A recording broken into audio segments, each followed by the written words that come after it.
só, pessoal, já mencionamos aqui na edição do Morning Show dessa segunda-feira, mas faço questão agora de dar todo o realce que merece.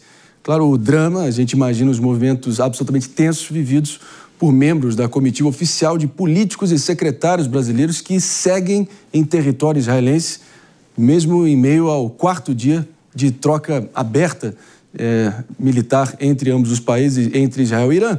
E, claro, a gente vale, enfim, sempre ressaltar aqui para não perdermos de vista a importância do fato de que Israel permanece com o espaço aéreo bloqueado desde o agravamento dessa crise com o Irã. E a vice-prefeita de Florianópolis, da capital catarinense Floripa, a Mariane Matos, está na cidade de Kfar Saba, a 26 quilômetros de Tel Aviv, não faz parte da comitiva que sairá hoje do país pela fronteira com a Jordânia. Ela, inclusive, precisou se abrigar em bunkers já por 2 vezes nos últimos dias e vai entrar com a gente ao vivo agora no Morning Show para relatar a situação atual em Israel. Na verdade, enfim, já trazendo aqui o bom dia para a vice-prefeita, obrigado pela presença. A gente só fica aqui imaginando, né, os momentos de tensão vividos nesses últimos, enfim, dias e, claro, tudo isso que representa para a senhora e, claro, nas relações diplomáticas Brasil e Israel sempre muito fortes. Num momento que agora sim, estava esperando só para recepcionar os ouvidos atentos de todo mundo sintonizado na rede Jovem Pan de rádio.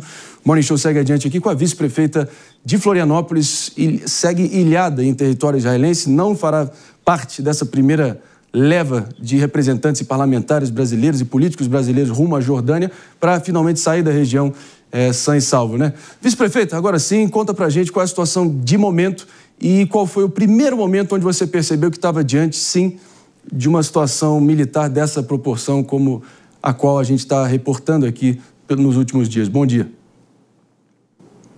Oi, bom dia André. Aqui agora são 5h04, aqui já é de tarde, finalzinho da tarde, né?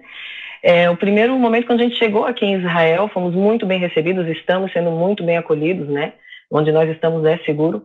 E aqui, a primeira orientação que eles passam para qualquer pessoa que chega no país é falar sobre os espaços seguros, sobre os bunkers, dizer que se ouvir uma sirene, ouvir um alarme, receber um chamado no celular, é para procurar esses locais com calma, caminhando, que tem tempo para a pessoa chegar, pedir ajuda, enfim, e se abrigar. Mas a importância de se abrigar, se não tiver nenhum bunker, aí eles falam, vai para baixo de uma escada, que a escada é concreto armado, e não tendo bunker, seria um espaço seguro ficar embaixo de uma escada, de uma construção, de uma casa, enfim. Então, eles já dão essa orientação logo que a gente chega no aeroporto, antes mesmo de chegar aqui no alojamento. Até porque no caminho pode ser que, né, acontecesse alguma situação dessa. Os primeiros dias foram bem tranquilos, então a gente chegou no alojamento, eles mostraram o caminho do bunker aqui, que é o prédio, onde eu estou é o meu quarto, cada autoridade tem a sua suíte aqui, né, aqui eu estou no meu quarto. Se tocar a sirene agora, por exemplo, eu tenho que sair com calma, pegar minha água, dá tempo de ir no banheiro, e aí eu desço uma escada, um lance de escada, e chego no bunker, que é um outro espaço totalmente blindado. Então, ali todas as portas, janelas, são com aquelas portas porta-fogo, como de incêndio, aí quando tem os prédios, a escada de incêndio, né? Então, e toda a estrutura é extremamente protegida. E aí, fora o que acontecer, quem está ali dentro vai estar protegido. Então, essa é a orientação que eles dão. Tivemos os primeiros dias bem tranquilos, fizemos visitas em 3 municípios, fizemos visita no Parque Tecnológico também de Haifa, e em Haifa a gente conheceu a universidade, conversamos com prefeitos dessas cidades também, aqui de Kfar Saba, de Haifa, de Midin, e nessas cidades a gente conheceu o centro de monitoramento, quais são os softwares, os aplicativos que eles utilizam para a gestão da cidade, não só para a segurança pública, mas para a questão de monitoramento do consumo de água, da iluminação pública, da segurança também. Então, foram visitas muito ricas, mas todas essas visitas, a gente chegava no espaço, a primeira coisa que eles mostravam para a gente, se tocar a sirene, é aquela seta que vocês vão seguir, porque é tudo escrito em hebraico, né?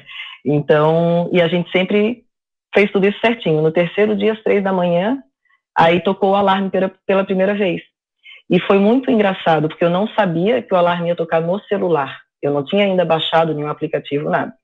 E aí, o meu celular começou a despertar, eu só pensei assim, né, não é o som que eu botei no meu despertador.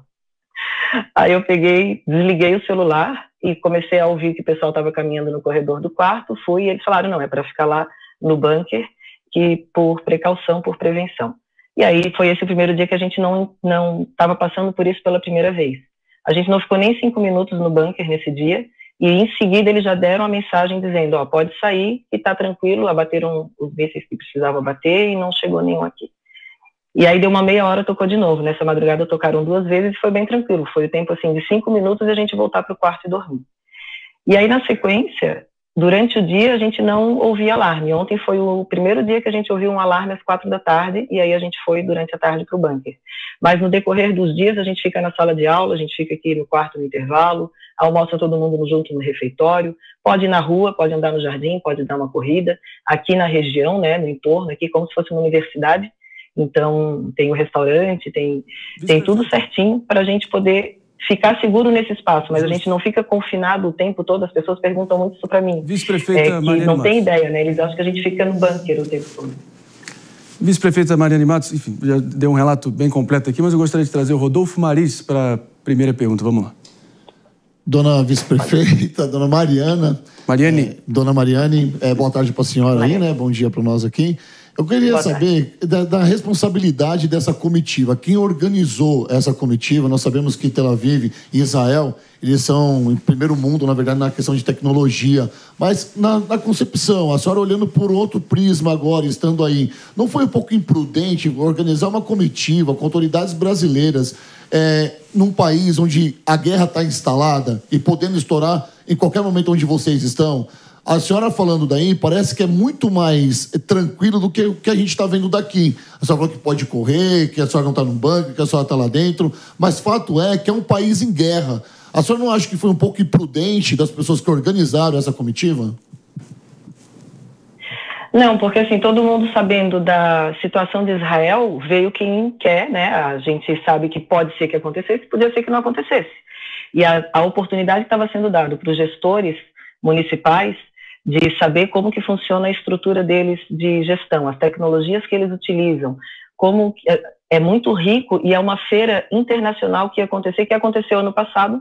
Alguns também vieram, eles, infelizmente, nesse ano eles tiveram que suspender, vai ficar, eu acho que para 3 meses para frente, a gente não vai ter a oportunidade de ver a feira, mas é um evento gigante internacional para municípios, tudo que tem a ver com gestão de municípios.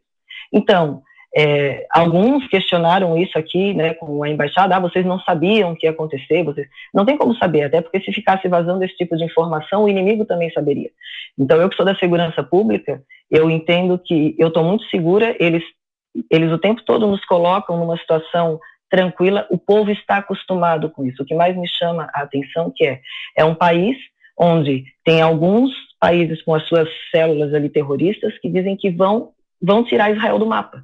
Então, eles convivem com essa ameaça o tempo todo. E aí, por isso que para eles, quando toca o alarme, eles vêm e conversam com a gente, fica tranquilo, daqui a pouco eles já vão liberar a gente daqui, tá tudo certo, o bunker é seguro.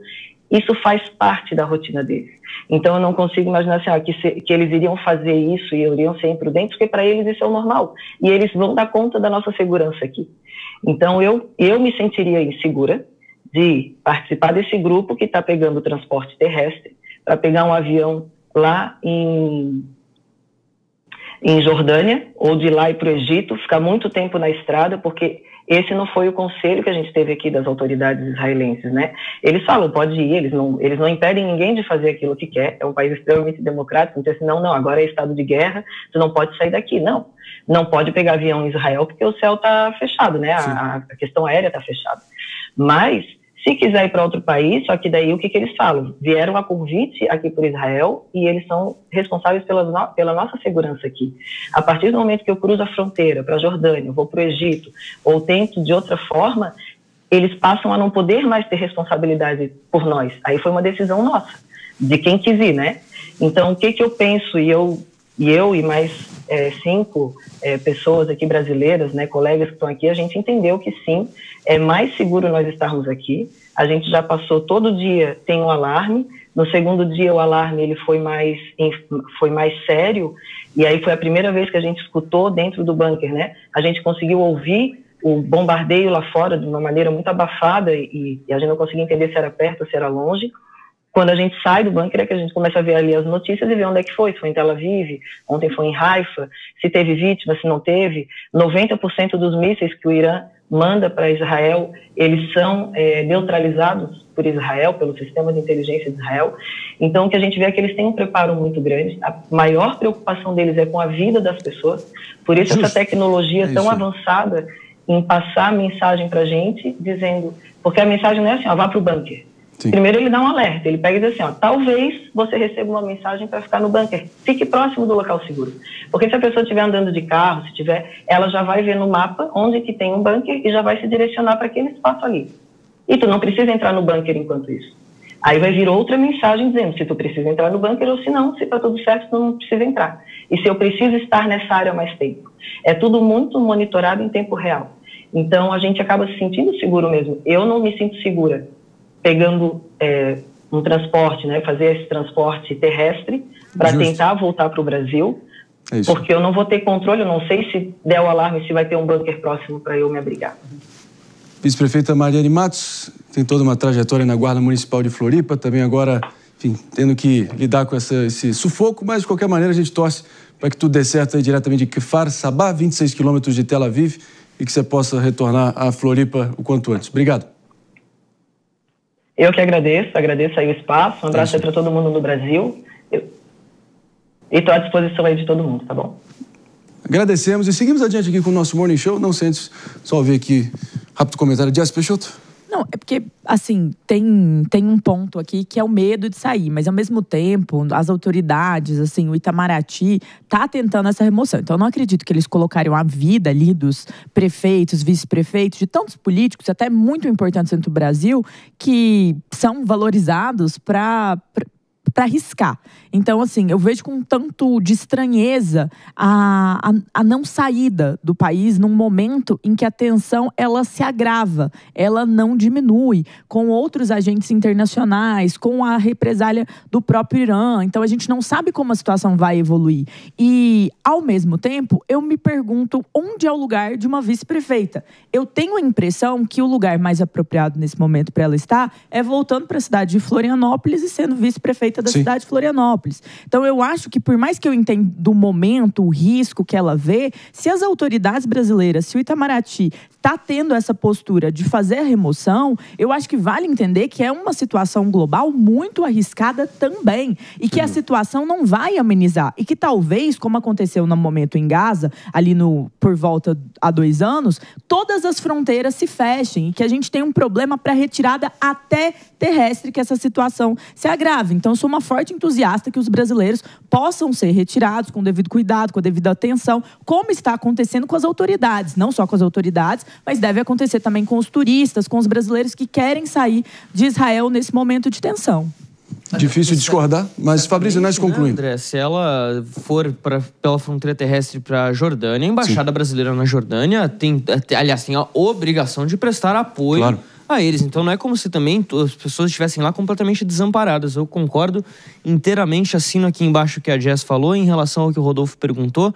Não sei se é exatamente com a tecnologia de hoje, né? Você precisava de uma comitiva tão grande em Israel nesse momento, sendo que você pode fazer uma chamada de vídeo, muito mais barato, muito mais rápido, resolve tudo e acabou o problema, né? Ou então vim aqui na cidade de São Paulo ver o que o Smart Sampa está fazendo. Se é uma questão de segurança pública, ver o que o Smart Sampa está fazendo em São Paulo sairia muito mais viável economicamente e também para a segurança de todos. As viagens internacionais estão na moda aí entre os políticos.